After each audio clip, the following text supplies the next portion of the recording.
Assalamualaikum warahmatullahi wabarakatuh. Shalom, Om Swastiastu, Namo Buddhaya, salam kebajikan bagi kita semua. Perkenalkan kami dari kelompok 2 akan mempresentasikan tentang paper yang kami analisis yaitu Optimizing Student Performance with Grid Search CV using Random Forest Classifier Method to Enhance Learning Outcome Prediction. Oke, jadi pada kesempatan kali ini kami akan berfokus pada hasil, namun kami akan mereview dari sebelum-sebelumnya, di mana latar belakang dari paper ini adalah tentang performa siswa yang di mana itu sangat berpengaruh gitu, sangat mencerminkan terhadap kualitas pendidikan. Oleh karena itu kita butuh nih suatu model dan di sini menggunakan algoritma random forest, tetapi di sini ingin dioptimalkan dengan teknik grid search CV. Dan selanjutnya, tujuan dari paper ini adalah untuk mengoptimalkan akurasi prediksi hasil belajar siswa menggunakan metode random forest classifier yang ditingkatkan menggunakan teknik grid search CV. Dan untuk dasar teorinya seperti berikut. Dan selanjutnya untuk metode seperti berikut, jadi ada dataset, terus ada data processing, lalu di split datanya, di training, dan dari sini ada random forest yang default, habis itu ada random forest yang versi ditingkatin pakai grid search CV, dan di sini dievaluasi dan dihitung akurasinya. Dan seperti berikut, jadi datasetnya seperti berikut, ada 480 record dan 16 fitur, lalu labelnya seperti berikut, ada low, middle, dan high. Dan untuk atributnya seperti berikut. Dan selanjutnya ini ada preprocessing, lalu ada pembangunan modelnya, ada optimisasi model, dan ada evaluasi model sebagai metode terakhirnya. Dan langsung saja kita fokus ke hasilnya yang akan dijelaskan oleh Nala. Silahkan Nala. Baik, baik di sini hasil dari eksplorasi data analis kita. Di sini terdapat distribusi targetnya. Dapat dilihat kalau kelas middle itu memiliki distribusi target yang jumlah siswanya itu lebih banyak dibanding low dan juga high. Jadi di sini dapat mempengaruhi performa model karena tidak seimbang. Selanjutnya, hubungan antar fitur numerik. Jadi di heatmap ini tuh dapat dilihat kalau di sini ada middle, low, dan juga high. Tapi terdapat korelasi yang positif antara discussion, announcement, visit, resource, dan juga raise hand. Jadi semakin aktif siswa tersebut, maka semakin tinggi hasil performanya.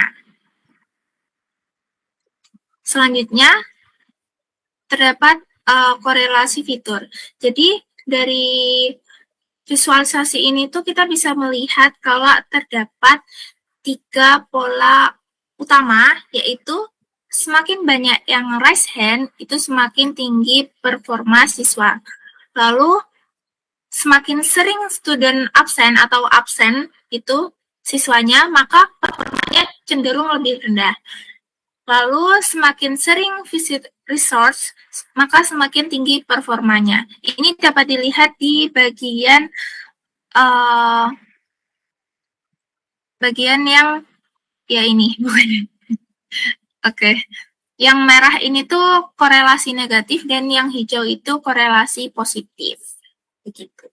Selanjutnya, di sini kita dapat melihat kalau di dataset kita itu tidak terdapat missing value sama sekali. Selanjutnya, dilakukan normalisasi data pada z-score untuk menyamakan skala fitur angka. Jadi di sini terdapat statistik fitur numerik sebelum normalisasi dan statistik fitur numerik setelah normalisasi.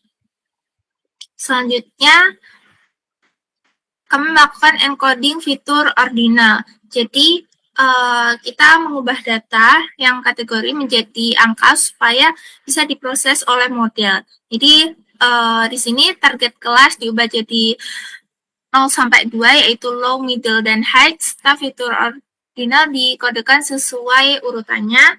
Fitur kategori lain diubah ke bentuk numerik. Ini di bawah. Oke. Selanjutnya, kami juga mengencoding fitur nominal. Jadi di sini kita labeli setiap nilai unik diubah menjadi angka dengan label encoder supaya bisa dibaca oleh model. Selanjutnya terdapat kami melakukan split data. Jadi hasil dari model random forest ini kita melakukan split data, yaitu 80% terdapat 384 record data untuk training dan 20% yaitu 96 record data untuk testing. Jadi proporsi di setiap kelas ini sama, tetap sama gitu. Selanjutnya, Oke, baik. Selanjutnya akan dijelaskan oleh saya. Jadi di sini tadi sempat dimention Nala tentang split datanya. Jadi di model kita pakai 80/20.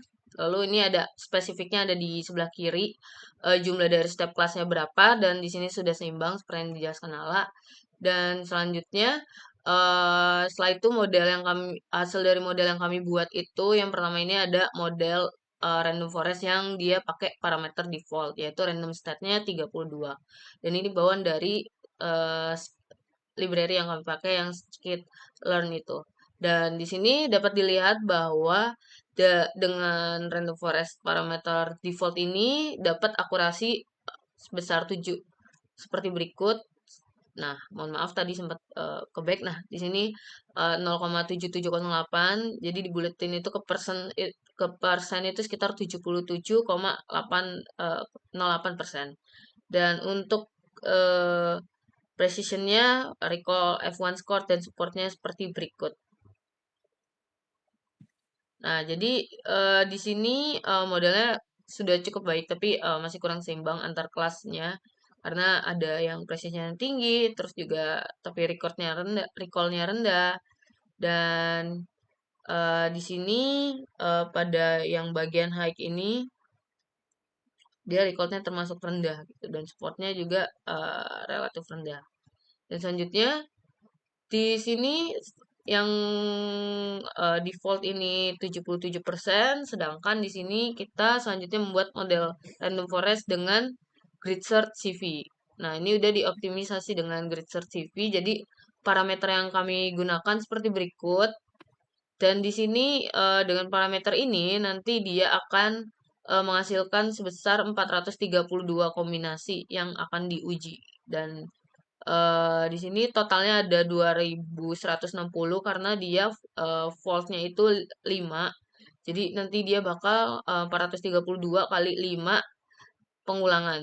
Jadi sebesar berikut pengulangannya. Dan di sini setelah berhasil dijalankan dia dapat hasilnya seperti berikut. Ini adalah parameter terbaik dan teroptimal dari yang ditemukan oleh grid search CV yang sudah dibuat dari model random forest-nya itu lebih ke parameternya. Sedangkan untuk hasilnya sendiri dari parameter yang tadi ini, the best parameter, dia akurasinya sangat lebih baik. Jadi di sini ada 80,21% dan untuk precision, recall, F1 score dan supportnya seperti berikut untuk model random forest dengan grid search CV.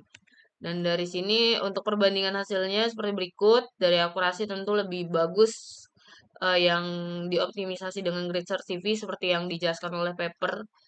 Dan di sini dari perbandingan confusion matrix jumlah prediksinya naik dari 74 menjadi 77. Dan selanjutnya untuk perbandingan dari metrik evaluasi seperti berikut. Jadi di sini ada akurasi, precision, recall, advance score, dan lain-lainnya. Ini dapat dilihat pada tabel berikut. Perbedaannya tentu lebih tinggi dari si optimisasi yang random forest yang sudah dioptimisasi dengan grid search CV. Dan selanjutnya untuk kesimpulan yang dapat kami ambil setelah melakukan eksperimen sesuai dengan paper dapat disimpulkan bahwa ternyata pendekatan dengan optimisasi hyperparameter menggunakan grid search CV ini efektif untuk meningkatkan akurasi model random forest dari yang tadinya 77,08 sekarang jadi 80,21%.